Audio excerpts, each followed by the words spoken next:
भितर जातीयता बोध सृष्टि करने गोटे वीरर दरकार पड़ा धर्मर डाक मध्यम ठाकुर चाहिए 40टा शिवाजी ठाकुर चाहिए 250 रॉयल बेंगल टाइगर से प्रकार पर्सनालिटी ठाकुर कहते कर्मी हवा दरकार अच्युत निष्ठा जो माने कर्मी हेबे तांकर सर्वप्रथम लक्षण अच्युत निष्ठा एई निष्ठा उपरे सत्संग जो उद्देश्य निहित रही निष्ठा उपरे निष्ठा आज माउसा सत्संग एक मन करते जोटा मोर पूर्ववर्ती भाई कहले 4 गाड़ी के जगह पहुंची मु सब बेले अंतर कृतज्ञता जनाए आमर काबुलाई आमर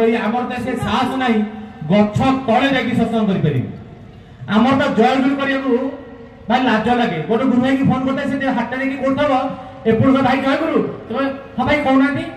भाई जयगुरु भाई कहउनाती ना जयगुरुटा कहबे ना कहिदेले लोक जानि देबे ये जयगुरु दीक्षा देछि आहो आ तमे से जयगुरु एतिकी सुनी परिबेनी ए साहस नाही कर्मी हवा पे गोटे सत्संगीर जीवन सब प्रतिकूलता को सामना करिया पड़े सेटा ठाकुर कथा ही सब ईश्वर कार्य जो हम से शैतान आसी बाधा दब से व्यक्ति जीवन में ही आ समष्टि जीवन में ही गोटे लोक जब दीक्षा नौ घर तक बाधा दौरान तू दीक्षा नहीं गलु कहीं नेलु तू कौन माछ छाड़ी पारू तू कौन मांस छाड़ी पारू तू कौन सकाଳେ उठी पारू तू कौन कर तू जब न कर